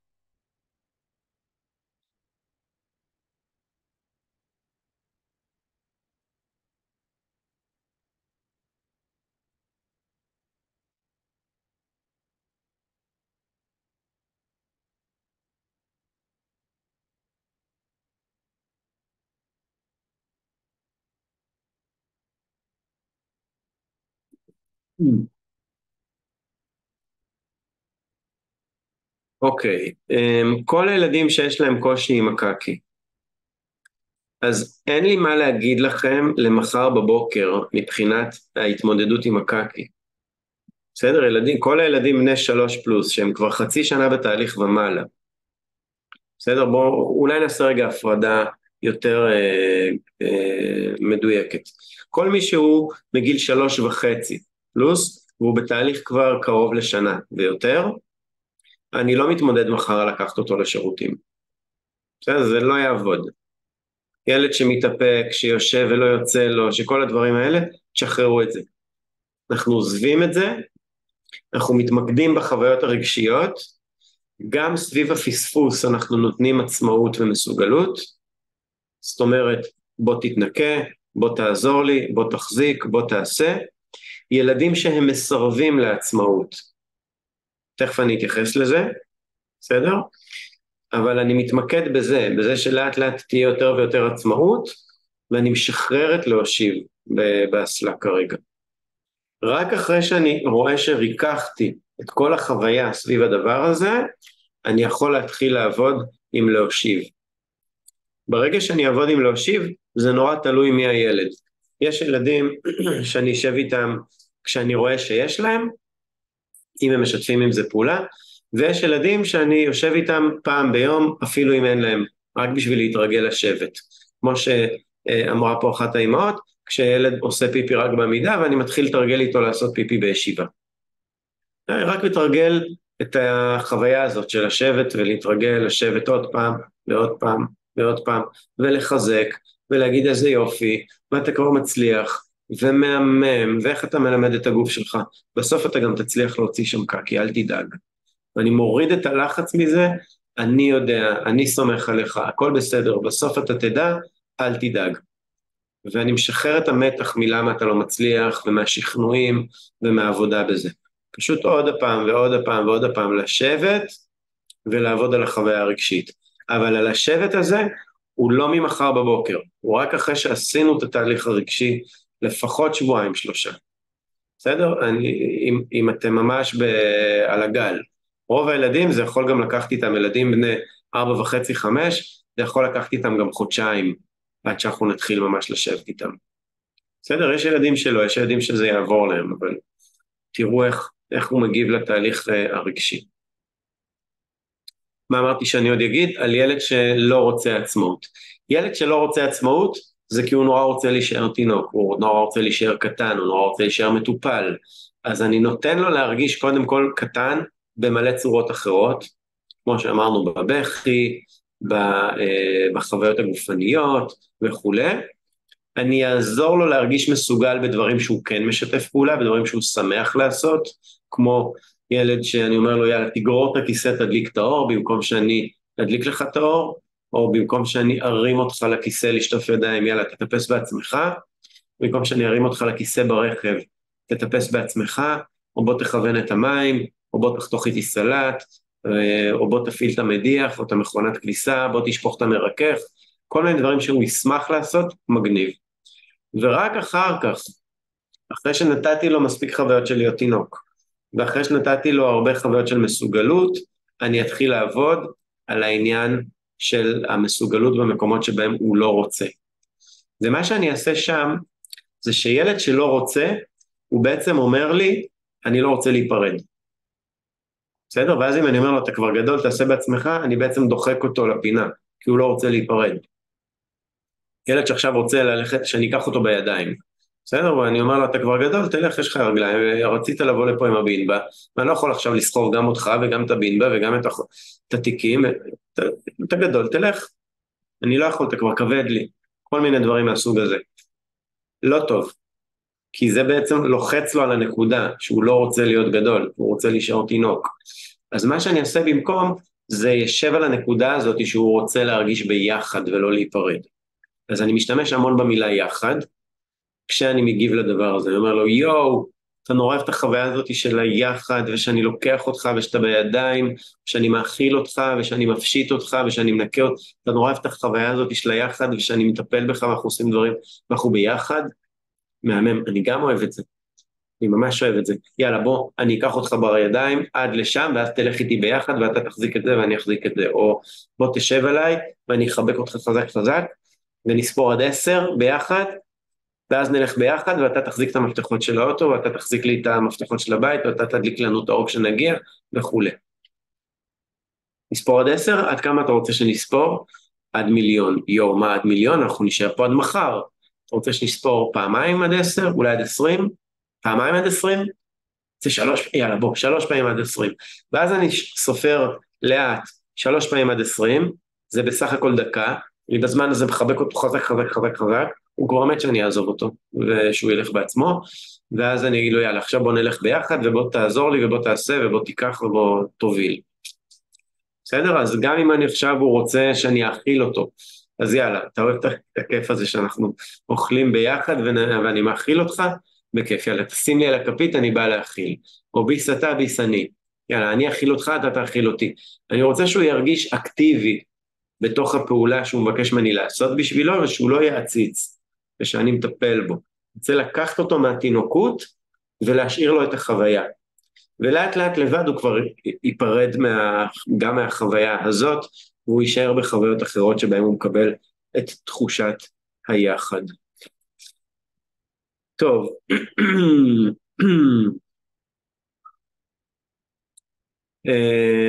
נראה לי שזה פחות או יותר עונה על רוב השאלות.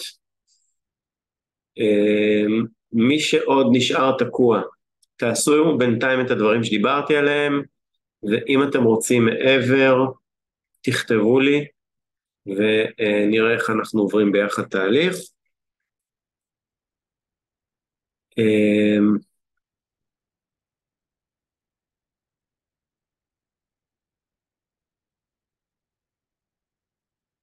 אוקיי, ילדים, אני אענה רק על עוד דבר אחד.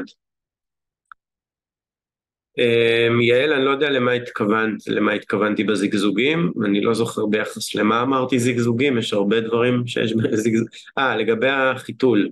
זגזוגים במובן של להוריד ולשים חיתול. זאת אומרת, אנחנו או עם חיתול, או בלי חיתול, בלי חצי חצי. אי אפשר להוריד חיתול, וכשאנחנו יוצאים לטייל בפארק לשים חיתול, או כשאנחנו הולכים עכשיו לסבא וסבתא. אפשר לשינה. אנחנו אומרים, זה חיתול לשינה. אפילו ברכב, אני לא שם חיתול. ואני גם לא שם מגבת ומצפה שהוא יפספס. אני מוסר לו מסר, או מוסר לה מסר, שאני סומך עליה, ושהיא יכולה לעשות בשירותים או בחוץ, או להתאפק ולהגיד לי, וזהו. אם יברח, אז אני אשים מגבת, כדי שהיא תוכל להמשיך לשבת על הכיסא, ואני אחר כך אנקה את הכיסא. ואם אנחנו בנסיעה ארוכה, אז אני אגיד, טוב, אנחנו עכשיו שמים חיתול, כי את אולי תירדמי, ואנחנו שמים חיתול שינה. וזהו, ויש לנו רק חיתול לשינה. מה אמרתי עוד שאני עונה על ילדים שכואב להם? ילדים שאומרים שכואב להם. קודם כל, אני רוצה, אם זה פיפי, לבדוק את זה אצל רופא, לוודא שאין שם באמת איזושהי דלקת, לפעמים משהו אחר שמציק להם, לפעמים ילדים עם תולעים, מגרדים הרבה, פוצעים את עצמם. אני צריך לבדוק מה זה, אם היא מתלוננת על כאב בפיפי. אם היא מתלוננת על כאב בקקי, אז אני צריך לראות אם כשהיא עושה קקי בסיר היא מתלוננת על כאב, אבל כשהיא עושה קקי בחיתול או בתחתונים היא לא מתלוננת על כאב, אז אין לי כל כך הרבה מה לבדוק, אלא היא אומרת לי בשפה שלה, ילדים לא מדברים איתנו בשפה קונקרטית, הם מדברים איתנו בנרטיב. אז היא בעצם אומרת לי, קשה לי, זה לא נוח לי, אני לא רגילה, אני לא יודעת, או אפילו אני לא רוצה. לפעמים ילדים במקום להגיד לי אני לא רוצה, הם אומרים לי כואב, אומרים לי אין לי, אומרים לי כל מיני דברים. בעצם היא אומרת לי, נגיד ילדה שאומרת כואב, לעשות בסיר, אבל היא יודעת לעשות בחיתול או בתחתונים בלי כאב, היא בעצם אומרת לי, אני לא רוצה, זה קשה לי. בסדר? יש לה שם איזושהי תחושת אי נוחות, אולי היא מקבצת במקום להרפות, אולי כשהיא עומדת יותר נוח לה, כי ככה היא רגילה ואז היא פחות במתח, יש לה שם איזו חוויה פיזית. והיא קוראת לה כאב, אבל לא צריך להילחץ מזה. בסדר? אם זה משהו אחר, כואב לה בכל מקרה, כי היא בהתאפקויות, וכואב לה גם כשהיא עושה, וזה תהליך ארוך של קיבוצים ופרצופים, ויש ילדים שממש כל יציאה זה כמו לידה, אז יש שם קודם כל מה לבדוק אצל רופא, יש ילדים בגיל צעיר שכבר יש להם פצעונים קטנים, בפיסורה ומרוב מאמצים או כל מיני חוויות, אני צריך לבדוק את זה אצל רופא, ומבחינת החוויה, העבודה איתי, בבית, אני צריך, אם יש במה לטפל אז לטפל, אם זה לשים משחה, או אם זה לתת נורמלקס, או לרכך את היציאה כדי שלא יהיה קשה וכואב, אבל מבחינת החוויה עצמה, אני משתדל לא להישאב שם על הכאב.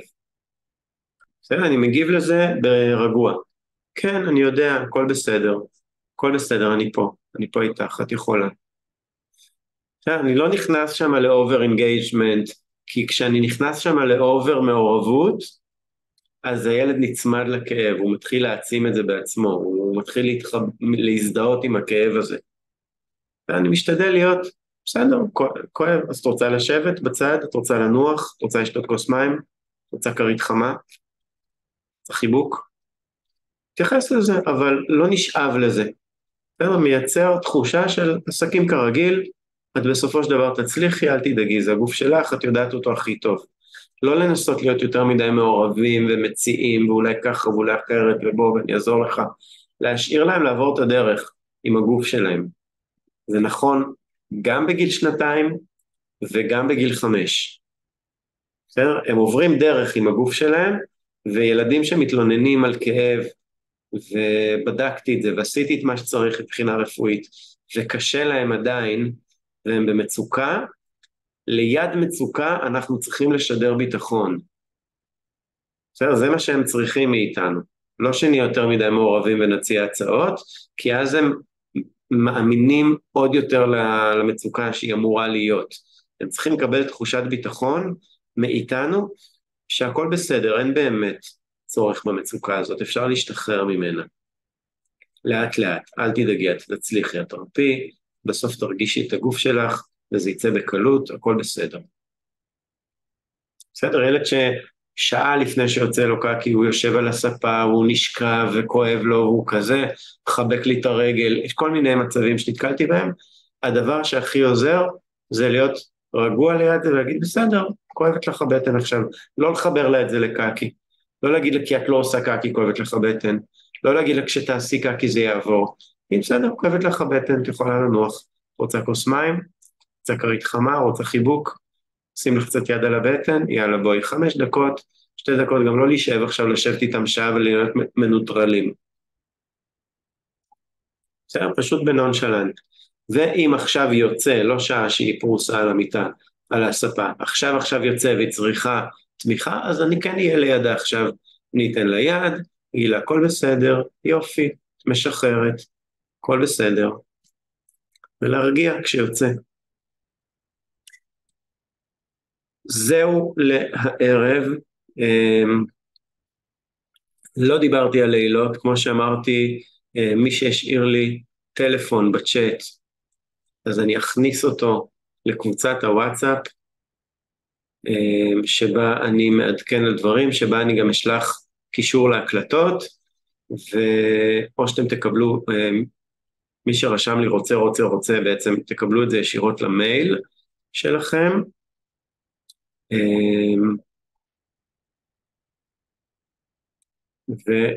וזהו. אז אני אשלח שם גם את הגמילת לילה. בסדר? אני אשלח לכם כתוב את הגמילת לילה. זה פחות רגשי ופחות מורכב, זה יותר עניין פיזיולוגי, ביולוגי, כל ילד והקצב שלו והגוף שלו. אני אכתוב לכם על זה בהרחבה. קבלו את זה בקבוצת וואטסאפ בכתוב. אז תודה רבה לכם. אני אגיד בקצרה, שלא תהיי מוטרדת לגבי גמילת לילה. גמילת לילה, כיוון שזה דבר ביולוגי, פיזיולוגי של בשלות של הגוף, כל ילד זה קורה לו בקצב אחר, זה בעיקר עניין תורשתי. אם לאחד מההורים היה במשפחה הגרעינית מישהו שהרטיב עד מאוחר, אז גם 40% שהילד ירטיב עד מאוחר, זאת אומרת 4 מכל 10 ילדים ירטיבו עד מאוחר, אם לשני ההורים היה אז 8 מכל 10 ילדים ירטיבו עד מאוחר, זה מאוד מאוד עובר בתורשה, וזה בדרך כלל יעבור לבד ככל שהגיל יעלה. הסטטיסטיקה אומרת שעד גיל 6-7 רוב הילדים כבר לא מרטיבים, אבל עדיין יש כ-15% מהילדים שמרטיבים, זה אומר שבכל כיתה א' ב' יש לכם בין 6-8 ילדים שעוד מרטיבים, זה נפוץ, זה בסדר, זה בדרך כלל מסתדר לבד, לא כדאי אבל להשאיר את זה ככה לאורך זמן וכדאי לטפל בזה, כדאי לטפל בזה לא מוקדם מדי, בסדר? כי יש הרבה תוכניות ליווי שמתחילות מוקדם מדי ואז זה רק מייצר קושי שאחר כך קשה יותר לטפל בו, כי זה לא חוויה רגשית, זה בשלות של הגוף ומיותר להתחיל עם זה מוקדם. אני ממליץ לא להתחיל לפני גיל 6-7, ממש ככה, אבל גם לא מאוחר מגיל 9-10, לא לחכות לנצח שזה יעבור לבד. מתי להוריד?